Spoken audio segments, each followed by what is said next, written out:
Iran ও যুক্তরাষ্ট্রের মধ্যকার দীর্ঘদিনের উত্তেজনা বর্তমানে এক চরম সংকটে রূপ নিয়েছে। ডোনাল্ড ট্রাম্প প্রশাসন ইরানের অর্থনীতিকে পুরোপুরি অচল করে দিতে দেশটির বন্দরগুলোতে কঠোর নৌ অবরোধ কার্যকর করেছে। সোমবার আন্তর্জাতিক সময় রাত 2টা থেকে শুরু হওয়া এই অবরোধের মূল লক্ষ্য ছিল ইরানকে যুদ্ধ বন্ধের শর্ত মানতে বাধ্য করা। তবে তেহরান একে জলদস্যুতা আখ্যা দিয়ে স্পষ্ট জানিয়ে দিয়েছে তারা কোনো চাপের মুখে নতি স্বীকার করবে না।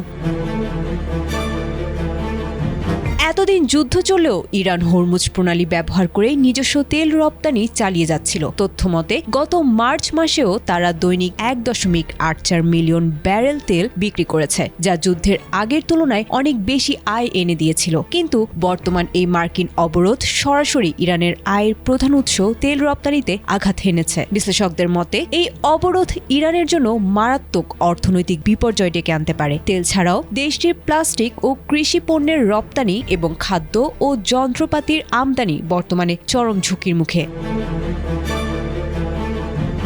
তবে তেহরানও হাত গুটিয়ে বসে নেই। ইরানের সর্বোচ্চ নেতার সামরিক উপদেষ্টা মহসিন রেজাই কড়া হুঁশিয়ারি দিয়ে বলেছেন, পারস্য উপসাগরে মার্কিন জাহাজগুলো তাদের প্রথম ক্ষেপণাস্ত্রের আঘাতেই ডুবিয়ে দেওয়া হতে পারে। এরই মধ্যে মার্কিন নিষেধাজ্ঞা অমান্য করে ইরানের সুপার ট্যাঙ্কার হরমুজ প্রণালী পাড়ি দিয়ে নিজেদের বন্দরে পৌঁছেছে, যা যুক্তরাষ্ট্রের অবরোধকে সরাসরি চ্যালেঞ্জ করার শামিল।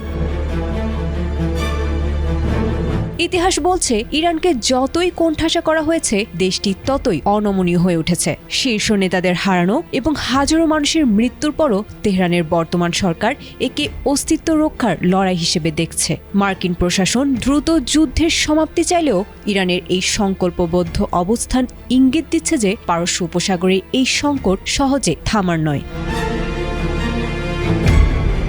আয়েশা আক্তার, এটিএন বাংলা।